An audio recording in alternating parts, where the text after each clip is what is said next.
Ils se marièrent et eurent beaucoup d'enfants. La fin des contes de fées nous laisse à penser que le mariage est une évidence depuis la nuit des temps. Mais non.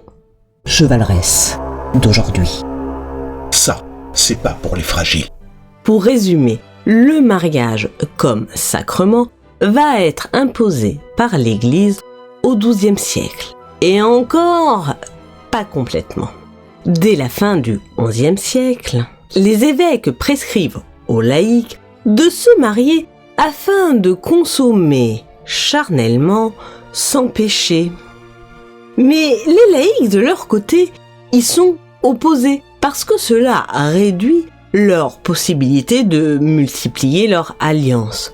N'oublions pas que le mariage est avant tout une question politique, financière, patrimoniale, enfin d'alliance.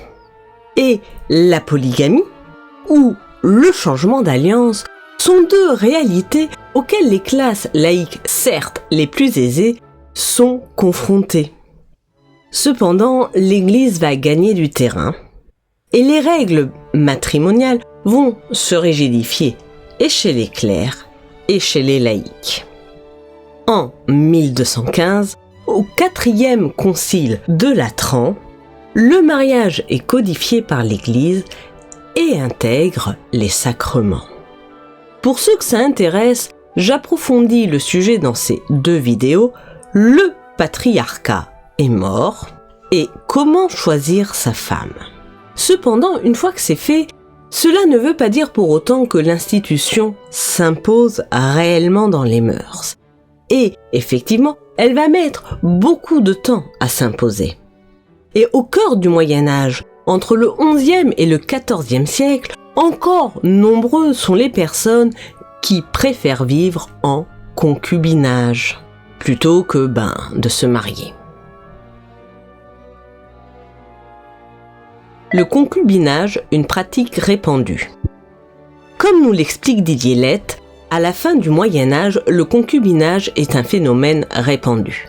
Pour affirmer cela, il s'appuie sur les demandes faites par des enfants nés d'unions illégitimes, nés d'un prêtre et d'une femme non mariée ou de 2 personnes laïques non mariées, et qui souhaitent laver leur tâche de bâtardise.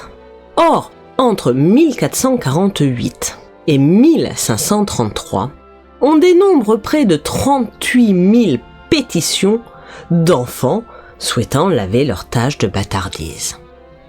Et ces demandes ne concernent que les personnes qui ont un intérêt à faire la démarche, soit qu'ils souhaitent intégrer la vie monacale ou qui veulent exercer un métier qui nécessite de laver cette tâche. À titre d'exemple, il estime qu'à Genève, entre 1411 et 1414, près de 14% des prêtres vivent en concubinage et que près de 10% des laïcs vivent en concubinage. Pourquoi choisir le concubinage ? Un bon statut. Le concubinage, contrairement à une idée que l'on pourrait avoir aujourd'hui, est en fait un bon statut. Mieux, concubine de prêtre apparaît comme un statut sécurisant. Ce choix du concubinage peut aussi être lié à l'absence de dot suffisante. C'est aussi un statut qui permet de contourner les obligations du mariage, que ce soit la monogamie, l'indissolubilité du mariage ou l'obligation de l'exogamie, c'est-à-dire l'interdiction de se marier avec un membre trop proche de sa famille. Parce qu'il faut le dire, l'Église ne rigole pas avec le mariage. Jean Lymphe est bigame, et après son arrestation, non seulement il confesse sa bigamie, mais également de nombreux autres mariages.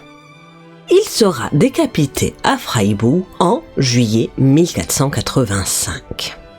Or, l'un des grands drames du Moyen-Âge, c'est qu'un homme, pour se marier, doit avoir atteint une certaine stabilité financière, sociale. Et le concubinage paraît être un bon compromis dans l'attente d'un mariage dans sa classe sociale. Et vous vous en doutez, cela donne parfois lieu à des drames. Raymonde Testanière, dite Huissonne, est amoureuse de son patron. Et son patron le lui rend bien. Voilà 3 ans qu'elle est au service de la famille Belot. Et elle n'est pas seulement l'amante de Bernard Belot, elle est avant tout sa concubine. D'une part, sa liaison est officielle, mais également son statut. Entre 1304 et 1207, elle lui donnera 2 enfants qu'ils élèveront ensemble. Et cela ne choque personne. Huissonne, elle espère être épousée par son patron. Et franchement, elle travaille dur à la maison. Sauf qu'au XIVe siècle, à Montavo, on se marie avant tout au sein d'une même classe sociale. Et Bernard Belot finira par abandonner Huissonne pour épouser Guillemette, une proche voisine, qui a un statut social plus élevé. Et voilà. La disparition du concubinage. Alors, la pratique du concubinage va disparaître au fur et à mesure. L'histoire que je viens de vous raconter n'y est pas pour rien, parce qu'elle n'est pas un cas isolé. En effet, comme le fait remarquer Eugénie Bastier, le mariage n'est pas le carcan que l'on voudrait nous faire croire. Il apporte aussi bien des protections aux femmes.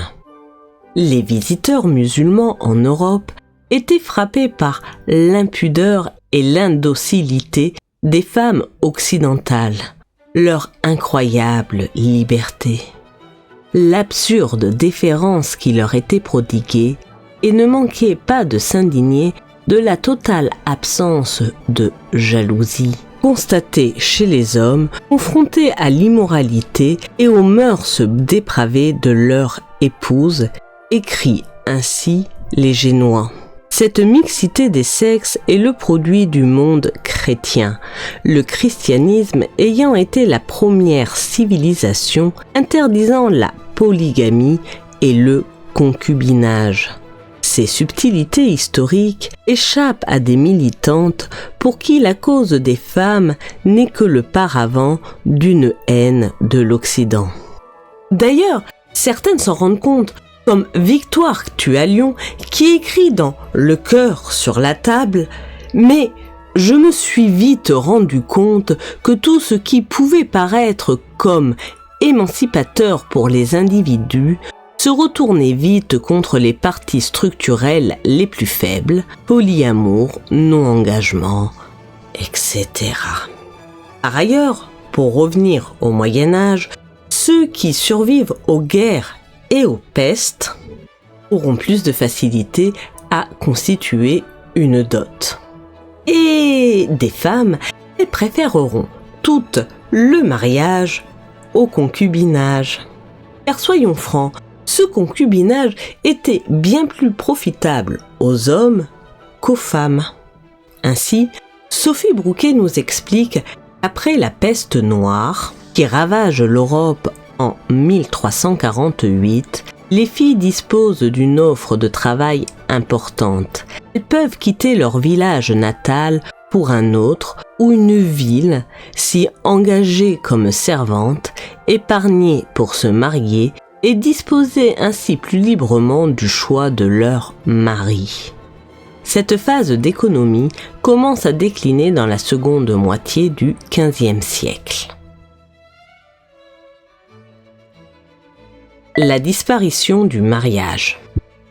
Et pour que l'institution du mariage soit remise en question, il faudra attendre le XVIIIe siècle.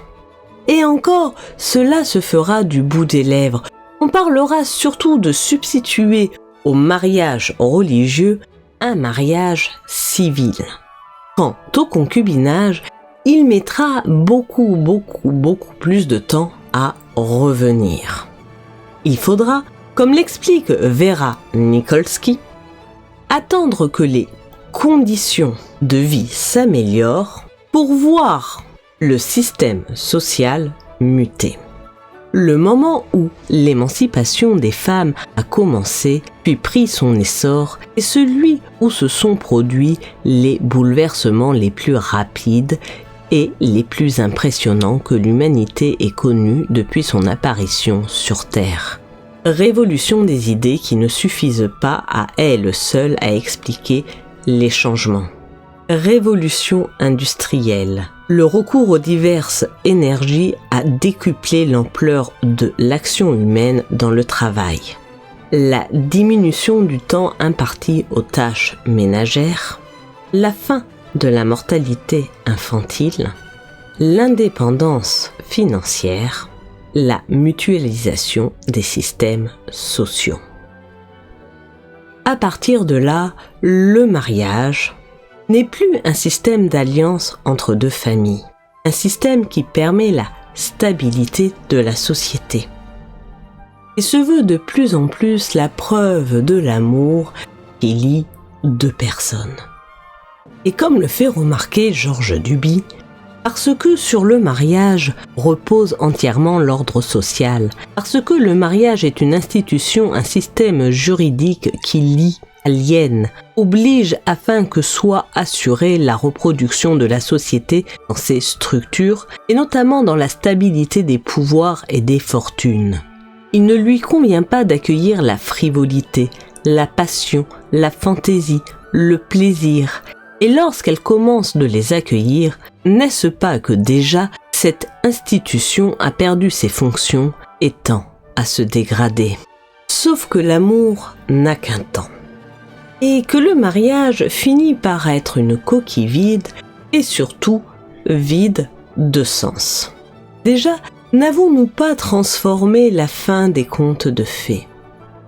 Ils se marièrent et eurent beaucoup d'enfants, ce qui effectivement était le but de mariage, se transforma peu à peu en « ils se marièrent et ils vécurent heureux », et qui pourrait bientôt se transformer en « ils divorcèrent et enfin vécurent heureux ».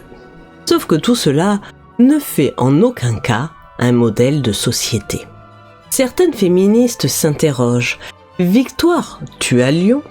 Tisse un lien entre nos relations amoureuses, la perte écologique, la violence et les attentats, comme si la destruction de nos rapports sociaux expliquait la décomposition de nos sociétés.